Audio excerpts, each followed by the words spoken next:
Hi, it's Mai here of the Superannuation Advisory Team at Vincent's. So there are a lot of restrictions and rules about what investments your SMSF can hold. And to make it seem even more confusing and complex, there seem to be a whole lot of exceptions to some of these rules. How do you know what you can and can't invest in? Because there are a lot of investments that your SMSF can invest in, such as cash, listed shares, listed property trusts, and unlisted property trusts, fixed interest securities, real estate, and managed funds. There are also some uncommon investments that you might want to invest in, including precious metals such as gold and silver, maybe some collectibles such as artwork, or even unlisted companies and trusts. You might know of a private company that you want to get in on. So that's why in this week's video of the SMSF rules, getting it right, we're going to cover off on one of the most important rules to follow when investing in your SMSF, and that is the sole purpose test.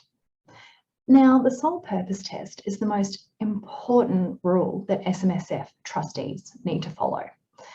It's important because it's not just for when you're purchasing investments in your SMSF, but it's something that you need to follow during the entire life cycle of your self-managed super fund. It encompasses so many different areas. It covers off when you accept contributions.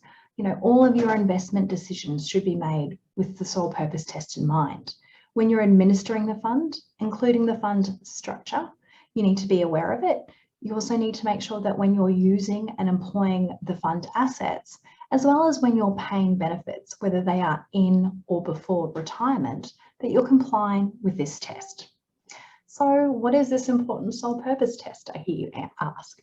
So under this test, your super fund needs to be maintained for the sole purpose of providing benefits to its members in retirement, or to the members' dependents if they were to die before they reach retirement.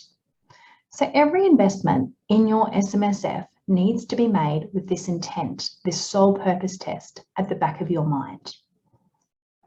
So how can you breach the sole purpose test? Well, if you were to have a holiday home and you wanted to buy it as an investment, you might buy it in a family trust and you might go and use it on a long weekend or let your family members use it over the Easter break.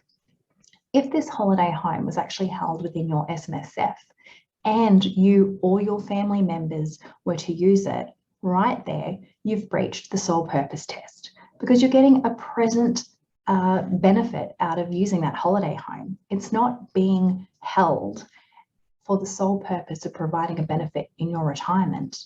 You're holding it to get some enjoyment out of it now, as well as some investment returns. Whether you think that's a fair, rule, we're not going to get into, that's where the legislation and the rules sit. So that's it. That is the summary of the sole purpose test, the most important rule to always follow when doing anything in your SMSF, especially when you're investing. So that wraps up part one. Join me next week when we go over part two and cover off on some more important rules to consider when investing in your SMSF. Thank you.